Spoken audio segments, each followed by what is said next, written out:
Hello, everyone, and welcome. You're listening to Cost of Goods Sold with Jennifer Myers-Chua, episode 10.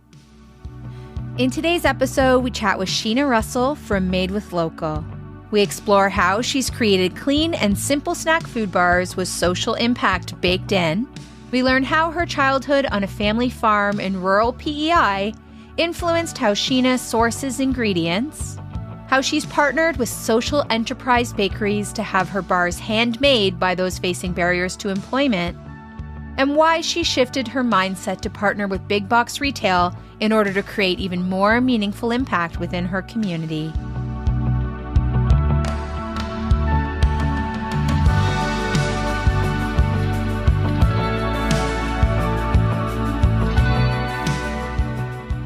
This is Cost of Goods Sold, a podcast about why the products that make a difference are made.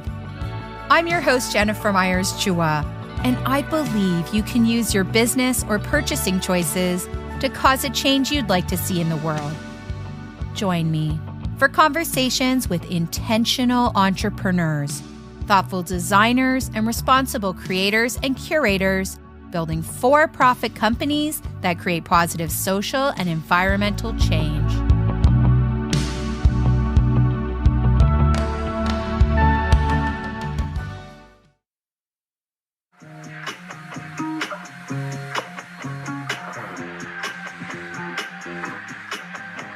This episode is brought to you by Hip Mummies, carefully curated wholesale merchandise for modern retail.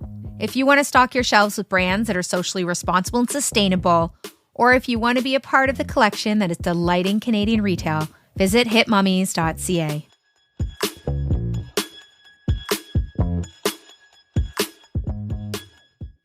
They're a staple of packed lunches everywhere. They're found in almost every book bag. But granola bars have gotten a bad rap in the last couple of years for being full of sugar and palm oil, preservatives, GMOs, and containing a long list of unpronounceable ingredients. They're terrible in terms of eco-friendliness. They're maybe not as healthy as we once thought they were. And conscious consumers have been seeking out alternatives to the heavily processed snack bars. Because no one, myself included, can dispute the convenience and practicality of ready-to-go snacks. I was delighted to stumble across Made with Local. Hailing from the Maritimes, this humble snack brand bar is found in retailers nationwide. Not only do they make nourishing bars with real ingredients sourced from local farmers, each bar has social impact baked in. Made with Local's truly innovative business model provides meaningful and exciting work for people who are experiencing barriers to mainstream employment. And their peanut butter blondie bar, it's to die for. I had the chance to meet with Sheena Russel, the founder and CEO of Made with Local. She's passionate about supporting small farmers, incredibly bright, and speaking with her, you'd think you're catching up with an old friend. Sheena's based in the Halifax area, but she was born and raised in rural Prince Edward Island and moved to Nova Scotia for university, which is where she's stayed, and grew Made with Local from a booth at the Halifax Seaport Farmers Market to being one of the East Coast's most recognized brands. Sheena's upbringing is important to note. Her time spent on her family farm, surrounded by other farmers and producers, and growing up with her very large extended family, you can see how her childhood has influenced the values of the company. I was born and raised in PEI, and I was born and raised in a rural community on a family farm. Surrounded by tons of cousins. My mom is one of 13 kids, and pretty much all of them live within like a few kilometer radius of the farm. Really beautiful and kind of like old-fashioned childhood. Honestly, like I think back to the way that we did things, like that would have been literally like the 90s, and it could have easily been like the 50s or 60s. Like, so a really beautiful, nourishing, rural childhood. I was raised by parents who were incredibly generous and inclusive, and growing up in a big family that just my immediate family. We've got 4 kids in my immediate family, so a family of 6, and then plus a very large extended family. There's a lot of sharing and a lot of collaboration that happens in that kind of space. Even back in elementary school, Sheena had what she called an activist sort of energy. She had founded a little environmental group called the Green Angels and recruited classmates to come with her and pick up litter. She was intensely interested in sustainability, even though she didn't have the words to describe that at the time. And I used to yeah, be very, very intense as a kid about sustainability. Didn't know that was the word at the time, but like littering and picking up litter and saving the whales and all the little things, all the things that like a young child perceives to be the biggest environmental and social issues of their time. I was a very passionate kid in that space. Yeah, it's kind of baked in to my perception of the world, I guess. In her late teens, Sheena embarked on what she felt was an absolutely epic life adventure and moved to Halifax to attend Dalhousie University for environmental science. It was a huge, huge deal because she was the first of her really large family to travel off island to do post-secondary education. This led to a very cushy, very predictable, but sought-after government job, which gave Sheena the space to be bored and get excited about doing something that was more in line with her passion, which was beautiful, nourishing food, and which was sharing the stories of local farmers and food producers. She sat with her boredom and she let her imagination run wild. But it never really crossed her mind to start a company or be an entrepreneur, not until Sheena was already in the thick of it. And when I asked her to share her origin story, Sheena says that she wishes that there was some sort of epic aha moment. But in reality, Sheena and her coworker Kathy had come together over lunch breaks and gym dates and began to daydream of a project that was fun, that gave them something meaningful to do on the weekends. Both food lovers, they had the opportunity and the interest of bringing yummy snacks to the farmers market. They began to make snacks that were for busy people on the go who wanted something better than that very limited selection with those unpronounceable ingredients that you could find at the grocery store at that time. Sheena's no longer at the farmers market. She now runs her thriving business from an office space in Dartmouth, Nova Scotia, which is outside of Halifax. But that vibrant community of the seaport area, the public art, the live music, it's never left her. COVID times have been good for business. We'll chat about that in a bit. But she's craving that public display of art and culture, that celebration and live music. Clearly, there are much more pressing matters in the world, but I'm really looking forward to times, hopefully, where we have lots more of that. I'm like, anytime I even think about going to a concert, I cry. I cannot wait to be, back in the community and taking it all in. And now that the world is opening up again, Sheena feels hopeful. She's looking forward to taking in the sights and sounds of her community again and be inspired by that real sense of the vibrant community that was such a big part of the early days of the business. We knew that we could make something delicious and nourishing, and we also realized that we could do it with essentially lots of local ingredients, which was really becoming a trend that was picking up at that time. Farmers markets were becoming way more mainstream. And in Halifax here where we're based, we were just seeing more and more folks really start to think about who is growing my food. And I actually have the option to buy it closer to the source. So with all of those things combined, that really was the genesis for what we thought was just going to be this like fun little side hustle to take on some weekend stuff. And it clearly kind of took on a mind of its own and is much more than that these days. But it is humble beginnings. Farmers market for 2 years at a little 5-foot table, and then very slowly reaching out into little cafes and grocery stores. And that's where it all started. It sounds like you decided to make impact after you decided to make snacks. How did that connection happen? The earliest days of the business were taken lightly. Honestly, the focus was fun food, delicious food, storytelling, and community connection. And it wasn't until I became pregnant with my daughter, Ruthie, in 2014 that I realized, okay, we got to figure out another business model here, because me baking the bars on Monday nights and then packaging them on Tuesdays and then going to the farmers market on the weekends is not sustainable with a big giant belly or a newborn. So I got to the point in my pregnancy where I knew that something had to happen for me to be able to continue to pull this business off, but I didn't actually have a plan. It was, I think, totally serendipitously an act of fate or whatever you want to call it. One day I got a phone call from an organization just outside of Halifax in a place called New Minas, a social enterprise bakery called the Flower Cart Group. And they reached out and were like, hey, a couple of different people in the local space have mentioned we should reach out to you because we're trying to get our little commercial bakery up off the ground. And we thought that maybe you would like to partner with us. Do you need help? And I was just remember sitting in my car and like ugly crying with my 8-month pregnant belly and being like, oh my God, yes, please help me, essentially. So that was just this like beautiful, wild, serendipitous phone call that seemingly came out of nowhere at the absolute perfect time. And it was only at that point, 2+ years into the business, that we really started establishing this innovative model, which we're best known for today, which is bringing these beautiful local ingredients from farmers who are like literally up the road from this social enterprise bakery, bringing the ingredients in, hand making the bars in partnership with these social enterprise bakeries that employ and train folks who are experiencing some type of barrier to the mainstream workforce, and creating these snacks that actually taste better than anything else out on the market. They've got a beautiful, simple ingredients list and have a quantifiable and tangible social impact on the community around them, which is something in my continued research, we're not seeing that in the energy bar space very much at all through North America. So I knew that we were onto something really special.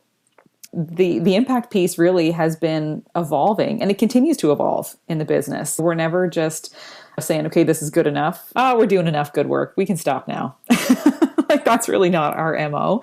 It really has been this beautiful evolution as we continue to like partner with new incredible farmers and food producers and create new social enterprise partnerships. So it's just something that we're just doubling down on year over year in the business. And Made with Local turned 9 years old a couple weeks ago, which is absolutely crazy. So that's how that side of things has come to be and continues to really guide us.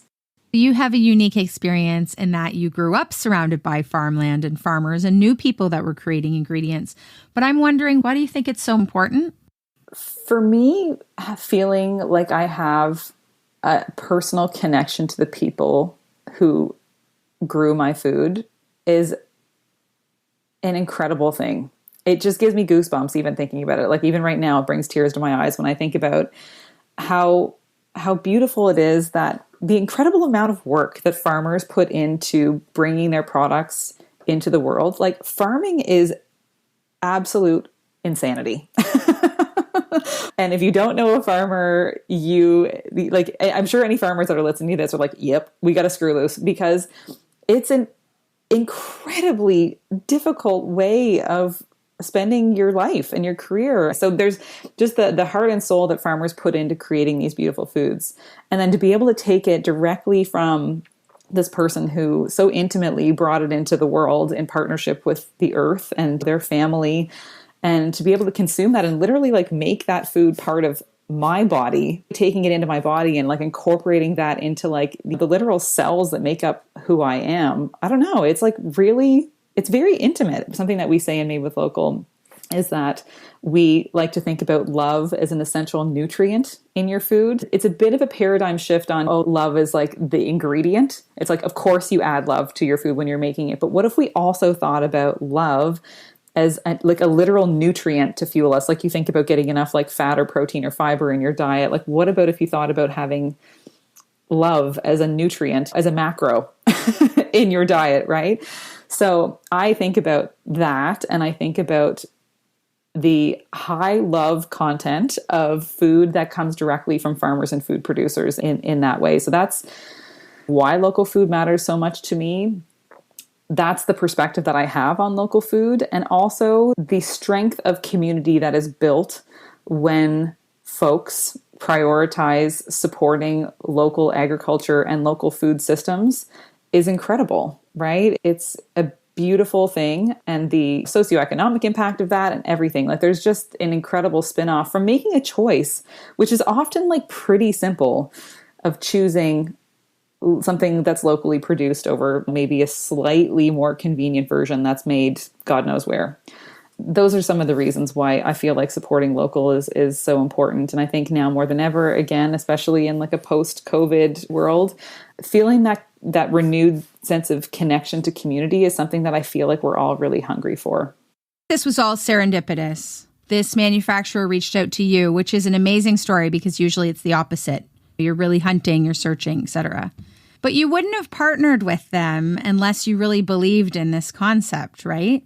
So I'm just wondering if you can recall any moments where you realized that giving back was important to you, because it's clear that you can see with the way you've grown this business that it is there any moments where you realized that you wanted to create change in this way? I will tell you, like, I'm not your average entrepreneur or CEO in that I struggle to be solely financially driven. Like, at the end of the day, I'm somebody who's like very at peace with having just enough, and I'm like comfortable with just enough, and I don't like get fired up by seeing dollar signs flying in my eyes. That's just not who I am as a person. It, again, comes from like coming from pretty humble means and real PEI. Like, we weren't rich, but I still had a beautiful childhood. So that kind of foundation was laid for me from an early age. And I think the motivation for me to grow my business is so much more fired up by this concept of like innovation and impact than it is on the just sheer dollars and cents side of things. All that to say, you're not going to grow a business if it's not making money. So the really cool thing that has come from us building out this model over a pretty gradual period of time, from those very earliest days with the Flower Cart Group to now having a much larger impact and footprint, is that we've been able to figure out a way. Like, we're not a not-for-profit business. We are not a charity. Like, this is a profitable enterprise, but we've also figured out a way to do that and commit to social impact at every available opportunity, whether it be through our supply chain or our production partners or whatever. And that is really unique. And I can say, though, that I just wouldn't have cared enough about building a business if it didn't have this impact side of things, because being an entrepreneur is way too damn hard. And I'm not financially motivated enough to suffer through that if it was only just about the money. So when people say, oh, why did you choose to grow the business in this way? And it's like, I kind of feel like I don't know how to do business any other way, honestly. Can you give some more insight into how you are different from other brands in your category? Oh my goodness, so many ways. The number one struggle for me in communicating about Made with Local is that there are too many good things or too many exciting things to talk about in the brand, which sounds ridiculous, but it's honestly true. We have a really hard time narrowing down our key messages because I can't pick a favorite child amongst all of the key messages in Made with Local and all of the things we stand for. They're all equally important to me. On the very fundamental side of things, from like the actual product, it's made with ultra simple ingredients. You can literally make our bars probably with the ingredients that you have at home in your own cupboard. Beautiful Canadian grown organic oats. Our bars are sweetened only with beautiful small batch Canadian honey, fair trade and organic ingredients like chocolate and coconut that we mindfully source from ethical suppliers, blueberries and apples, and just gorgeous ingredients that are really familiar to us here in Canada and are sourced in a way that really connect us as closely as possible to the farmer or producer. For that reason, like, we're not using any ingredients that you wouldn't be able to find in your own cupboard. And there are other brands out there that say that they're made with 100% real food. But then you look at the ingredients list and you're like, would I have that thing just hanging out in my pantry? In theory, you can stretch anything to say, yes, it's real food derived. But like, would I have a jar of that sitting in my cupboard? No. So that's one thing that's, you know, it ruffles my feathers a little bit, but that's the world of CPG. So yeah, beautiful clean ingredients that we can source right back to where they were made and produced. And then the production side of thing, and not just the what they're made of, but the how they're made, is something that is absolutely unique, not only in Canada amongst our competitors here, but also in North America and probably beyond, based on what I've seen, is that our bars are all handmade in partnership with social enterprise bakeries that help to train and employ folks who are living with some type of disability or barrier to the mainstream workforce. They're actually producing these products, right? And it creates this beautiful ripple effect out into their lives, their families, their communities. So with that, like, those two things married, which is the what it's made of and the how it's made, produces this product that has this like very quantifiable, very real social impact that goes out in all directions. I value this, and our thousands and thousands of Canadian customers value this, because they want to nourish their bodies with foods that align with their personal values and their viewpoints in the world. And they have this sense that food, because of all of these things, the food is going to nourish you in a different kind of way than some other kind of like mass-produced bars that are made with kind of meh ingredients. It's a different experience. I believe. And that's what I want people to feel. Like I want people to have this feeling when they're eating one of our Made with Local real food bars, that it is an experience that connects them to their community. One of my absolute favorite suppliers is a little apiary here in Nova Scotia called Cosmon and Whitten Honey. They are literally down the road from the Flower Carts Bakery, like a couple of kilometers down the road. They're this amazing little family-owned apiary. They've got a few staff and hives that they spread out all across the Annapolis Valley in Nova Scotia, which is almost kind of like the East Coast Okanagan. Honestly, it's very, very highly productive orchard territory. We make beautiful wines there. So the beehives are rented out to farmers and they are put into these fields to help pollinate the different crops. And then the honey that comes from that is just, I don't know. I honestly can barely even talk about Cosmon without getting teared up because I adore them so much. And our relationship with them has really, they're the very first honey that we ever used to make the very first Made with Local bar. We've been making our real food bars here in Nova Scotia with their honey for 9 years. Every single one. I don't think we've ever even had to place an order for another brand of honey, even in a pinch. Like it's Tom from Cosmon and Whitten and his partner Marianne have come through for us always. I really believe in honey. I'm going to go off on a bit of a honey tangent here. I believe in honey as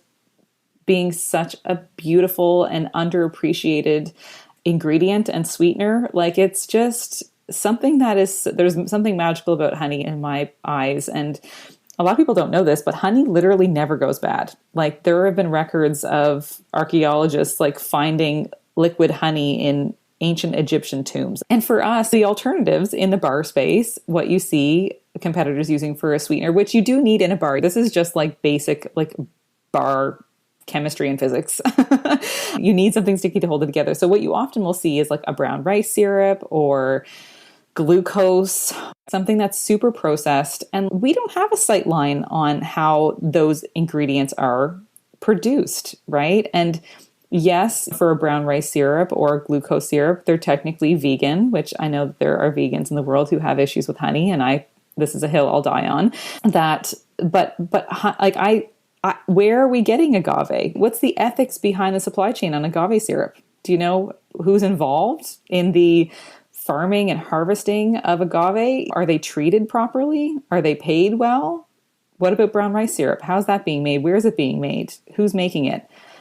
I can drive down a couple kilometers from the road from our bakery, visit Tom and Marianne. I see the bees. I see the hives.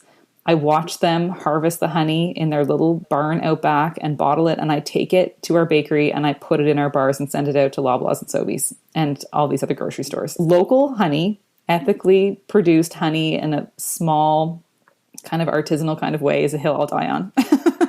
And that's what you will get in every Made with Local bar. So honey is a really important part of what we do and who we support and what we make here at Made with Local. If you're enjoying this podcast, please consider taking the time to rate and review it on Apple Podcasts or wherever you listen. It helps us spread the word about the project and about brands that are truly making a difference. On to the show. Another awesome of our very earliest day ingredient suppliers would be another local one here to us in Nova Scotia, Terra Beata. They are another family-owned company based in Lunenburg County in Nova Scotia, which is absolutely gorgeous. It is just iconic. They farm cranberries and they dry them on site. They also source blueberries and apples and cherries from around the Maritimes and dry them at their facility there. So we've been using Terra Beata's cranberries, again, since very day one.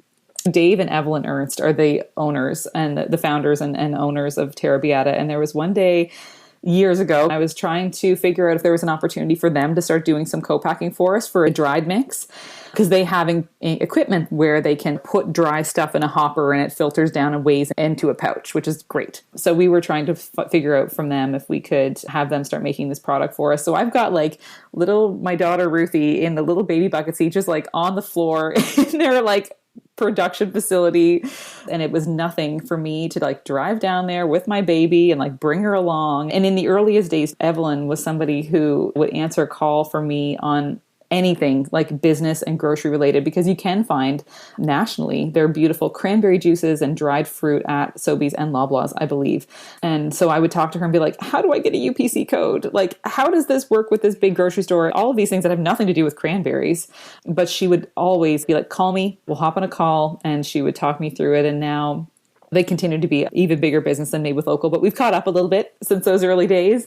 And these are just like so much deeper relationships than just in some companies or some CPG brands where your supply chain is literally like cut the distributor a PO for the stuff you need and it shows up on a pallet a week later. Like our relationships with our suppliers are really like family. And the coolest thing that I just feel really proud about in the growth of the company has been that bucking the trend that a lot of people would expect, which would be growth of the company means more streamlining of our suppliers. And not to say that we aren't more efficient than we used to be, we absolutely are, but we're constantly looking for new opportunities to work with new, interesting suppliers to be part of this family.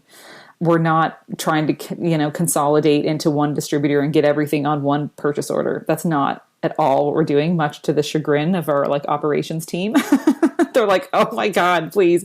Again, one of the reasons and one of the things that literally gets me out of bed in the morning is the opportunity to partner with people who are making beautiful food and make their beautiful food part of our beautiful food, and to be able to share that story. It's just, it just makes me, it makes me so happy and just fills my cup and is like the whole reason why we're doing this. What does it mean to you to be a certified B Corp?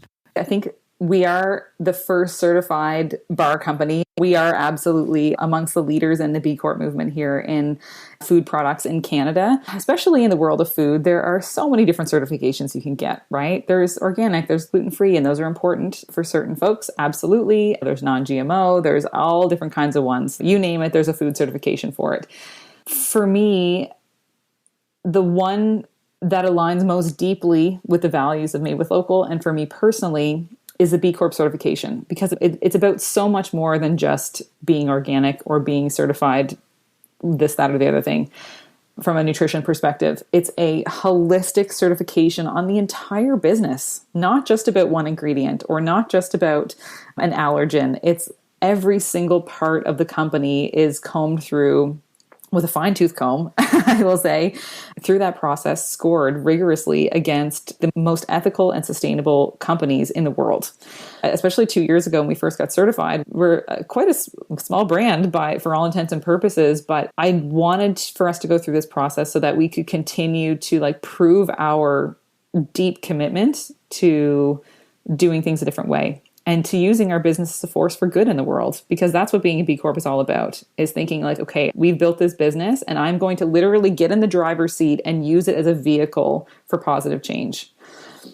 I hate to break it to everybody, but people aren't going to care about keto in 5 years. It's going to be proven that it's not good for you. And I think that there's lots of people already understanding that. Sorry to people who love keto. Not to paint with a broad stroke. It works for some people, but not for the number of people who think they should be doing it. These type of things, they come and go. But sustainability and committing to conduct your business in a way that is deeply aligned with the change we need to see in society as a whole is something that absolutely will not go away. And it's only going to continue to hopefully be something that we see more and more brands come on board with. You have a newer product, this 1 kilogram granola bar mix, which is exclusively at Costco. Can you walk me through how that happened, how you got into Costco, what that partnership looks like?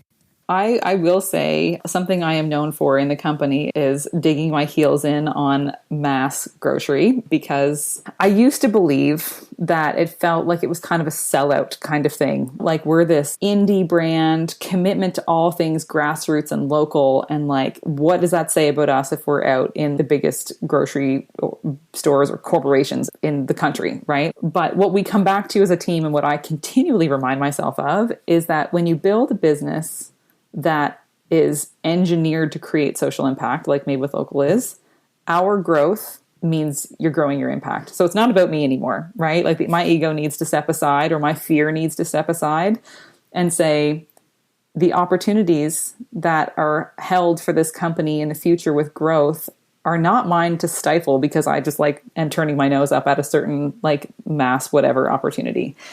So I fought Costco against the notion of Costco for a long time. And then COVID hit and the world decided that they loved baking all of a sudden. Love baking. And we've been making this granola bar mix product in some way, shape, or form for years. And it's been like pushing a boulder up the side of a mountain. Like people just like weren't getting it, or like, I don't know. It's a brand new kind of product, right? It's an innovative product. It's like a cake mix for granola bars.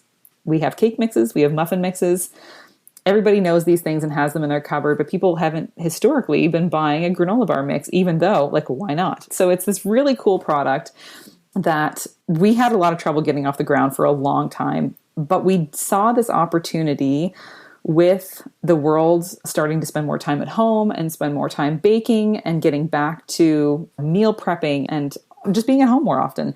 This opportunity for specifically this format, like a jumbo sized bag, being something that people might be excited about. So our director of sales here, Christine, she started talking to the Costco buyer like over LinkedIn, honestly, a year before we launched. They are pretty collaborative with brands, right? They know what their members like.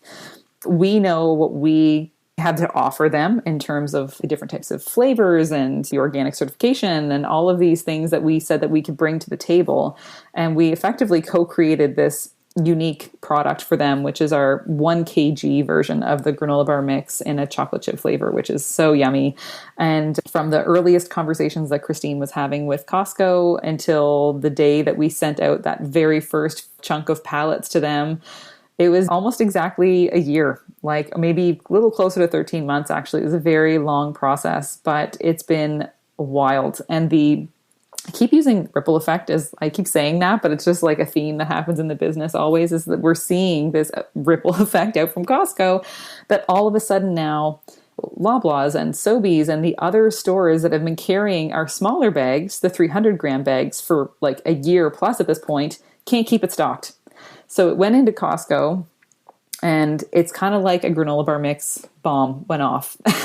And it's done really, really well, despite all odds. Like, we launched into Costco literally the same week that Ontario stopped their selling of any non-essential goods.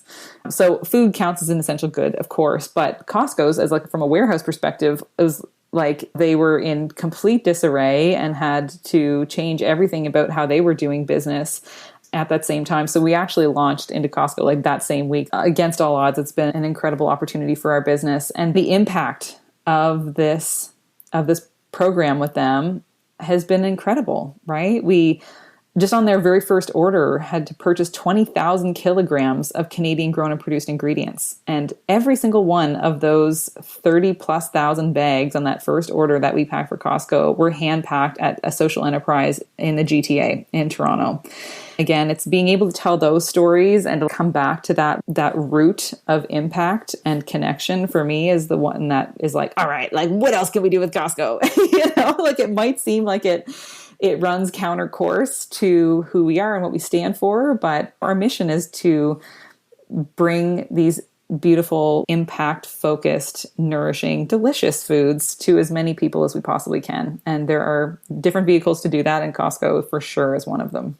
What are the costs associated of not supporting our local producers? Like, why do you think it's so important? I mean, I don't have any like quick data points that I can throw at you in terms of like the opportunity cost of people just not consciously choosing to buy local when they have the opportunity to. I guess for me, I go back to the sense of connection and love, honestly, that I experience as a human when I know more about the food that I'm putting in my body, and that I have an emotional or personal connection to the food that I'm putting in my body. That like literally like nourishes, and I'm going to get weird again, literally like nourishes my soul. It honestly does. And I think about the opportunity cost of that. Like, every time you have a meal, and again, like, we're busy. I'm a mom. Like, I'm not sitting down making these like beautiful heritage heirloom lettuce salads like 3 times a day. I'm not at all. Don't get me wrong. I'm still like living the busy mom life, eating Annie's mac and cheese a couple times a week. So don't get the wrong impression. But there is an opportunity every time we sit down to create a meal for ourselves to connect, right? To connect to the community, to connect to the farmers. I think the biggest loss on a personal and community level that we miss by not doing that is by disengaging or by feeling like your decisions don't matter, because every single dollar that you spend, every single meal that you choose to feed yourself and your family, if you're privileged enough to really be able to make a choice about the food that you bring into your home, which is a privilege, let's say that too. Every opportunity is a vote for the world that you want to live in. You're casting a vote for the world that you want to live in, right? So by spending your money on the bag of local carrots instead of the ones that you don't know where they come from. Like, it's such a simple decision, but it's literally like every time, like that reaffirmation of like, I'm casting a vote for the world that I want to live in. And I guess this is me kind of coming full circle on not really knowing how to answer this question right off the bat. It's a wasted vote, right? You're wasting your vote if you are not thinking about or trying to prioritize choosing a local product or having that connection to the food or any product, really, your body care stuff, the clothing. Again, it's a very privileged position to be able to choose to support these things. And I want to just kind of double down on that message because it is. But for those of us who do have the privilege of being able to choose, we need to use that privilege and that power wisely. To not understand that or not to take advantage of that, for me, that's the big loss. That's the votes are being lost in that space. I came across a quote on your Instagram page, and I was just wondering if you could comment on it, or if you had any comments on it, where it came from or what it means to you. And so the quote was, "It is critical to recognize that the highly processed industrial food we are buying is artificially cheap and that the planet, taxpayers, and people of the developing world are picking up the tab." Do you remember that one?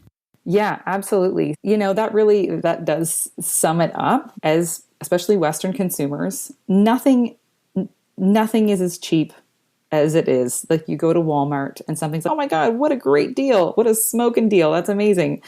No, it's not that it's actually that it was that inexpensive for that product to come to you for $2.97. It's that there are people along the supply chain bringing that product to the Walmart or whomever. I'm going to pick on Walmart because I feel like they're one of the worst offenders in this space, who suffered, and they were not compensated appropriately in many different ways.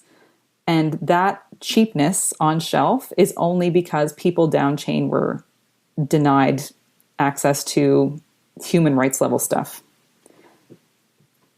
That's what that boils down to, right? These are externalities. Like, this is what this is referred to in economics, is the externalities of supply chain. We in Made with Local have thought really long and hard about the different types of ingredients and different types of innovation that we'll bring into the company. And you'll notice when you look at our ingredients decks on our products, like, we're not using, I'm going to use air quotes here, kind of like exotic ingredients or superfoods. Again, I'm going to air quotes that, superfoods that are sourced from countries or communities, or from companies rather, that have a track record or are perceived in the world to not be treating their supply chain appropriately.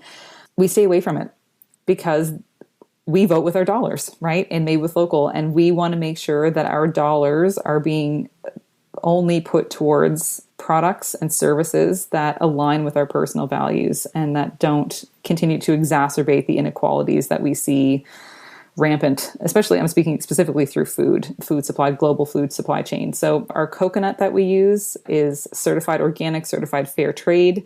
Our cocoa that we are using, our chocolate chips, our newest supplier that we're really excited about. We're soon going to be working with this incredible cocoa and chocolate chip supplier from Mission, BC called MCOW. It's a female-run, independent chocolatier business where Ayisi, the founder, she sources beautiful raw cacao products from her family's farm in Cameroon and exports from her family's farm in Cameroon to British Columbia and produces cocoa and chocolate chips and cacao butter and all of these kind of value-added products.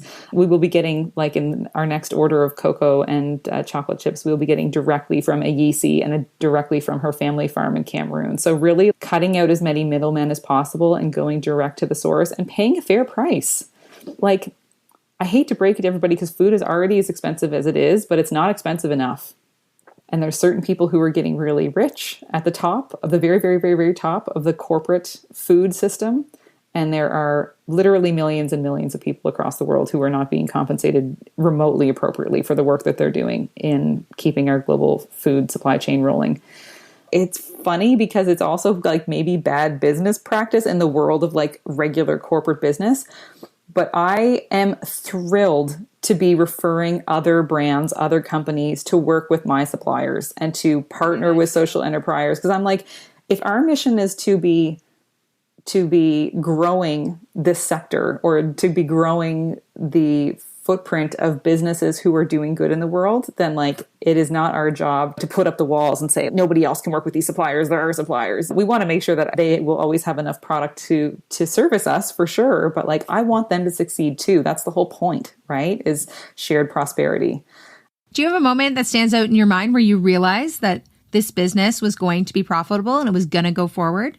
It still feels like there's almost every day where I can't believe we're pulling this off. Like it's almost kind of the opposite. It's working. And I mean, I feel like I have a habit in these kind of interviews making it sound like we're just like everything's tickety boo and it's just all happened to us and it's been all magic. It's super hard work, but we have an amazing team and an amazing community under us, which is also like the life force of Made with Local, which is our community of farmers and food producers and customers. We have customers around us who've been literally buying our bars since 2012 at the Halifax Seaport Farmers Market, and they still do to this day. It's incredible.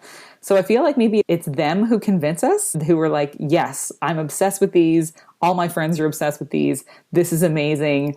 Never stop doing what you're doing. So I feel like that chorus comes from the outside. Costco was a big deal. Like Costco was one of those kind of feather in your cap. Not that it was just a feather in our cap. It wasn't just kind of like a vanity thing that we did at all. It was an enormous boost to our business and a huge opportunity. And we're so grateful for it.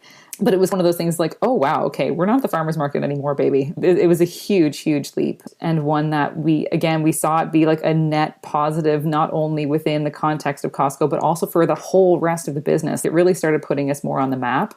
And we're in about 1,500 grocery stores all across Canada now. Loblaws, Sobeys, Save on Foods, Calgary Co-op, tons of little independents. Like we're in the lion's share of grocery stores. And that really helps you feel like, okay, we didn't just get lucky and land a listing at like one grocery store. It's everywhere. And that feels incredible. So those are the achievements that we've had in the last couple of years, especially that make sure to reassure us that we're on the right path and that people want what we're selling. People want what we make and people value what we do. And that just continues to push us to go ever deeper and deeper into our values and double down on what we're doing. I'm going to be honest with you that we've also had those struggles when it comes to big box or anything like this. A dramatic mindset shift to say, no, the better I do here, the better of the impact I can have. It's a tremendous shift. It took me a lot longer, I think. And it sounds like it took you, but it's true. Were there any mistakes that you think you made along the way or things that now that you're here and you look backwards at your journey here, is there anything that you would have changed? I wouldn't absolutely erase any experience that happened because like, I know it's cliche as hell, but you learn absolutely invaluable stuff from major screw ups in a business. I probably would have shut a couple of things down a little sooner than I let them drag on. There's been times where a certain partnership, for example, like we just wanted to make it work so badly, and a partnership with another bakery that we really wanted to get off the ground. And on paper, it just made so much sense. And I was like, this is how we're going to scale this company. We're scaling this second social enterprise and it's going to be incredible. And there were just so many, not even hints, but like glaring things along the way that I should have taken as a sign that this wasn't the right fit. It was just like our visions and capabilities were misaligned. It might seem like we're kind of an overnight success. We're absolutely not. Like we've been working hard at growing this company for almost a decade now, which is wild. So there have been things like that where I wouldn't erase the experience entirely. I would have just probably pulled the chute a little bit sooner. Change is incredibly painful. And the pain, I think, in the last year or so has been felt disproportionately by our marginalized communities, Black, Indigenous, people of color, the Two-Spirit LGBTQ community. The uprising racially and otherwise that's happened in this last year has been so overdue. And I am, despite how painful it's been for these communities, so hopeful now that there is going to be real change, right? In our generation and also for the generations to come. I think about my girls and like the type of world that I want them to grow up in. And I am really hopeful. If you want to learn more about Sheena and her nourishing, delicious treats with social impact baked in, visit madewithlocal.com. Looking to try Made with Local yourself? Find the real food bars and the granola bar mix in 1,500 grocery stores across Canada. You can follow along with Sheena on her mission to employ and train Canadians experiencing barriers to the mainstream workforce and help build stronger communities on Facebook or Instagram at Made with Local. This episode was brought to you by Hip Mummies, carefully curated wholesale merchandise for modern Canadian retail. If you want to stock your shelves with carefully vetted, proven safe and thoughtfully designed brands, or if you're looking for Canadian distribution and representation, visit hipmummies.ca. Thank you for joining us this week. If you want to find out more about this episode or any of the previous episodes, please visit thecostofgoodsold.com. Have a founder story that you think we should feature? Reach out on Twitter or Instagram at @ofgoodsold. My name is Jennifer Myers-Chua, and you've been listening to Cost of Goods Sold, the podcast.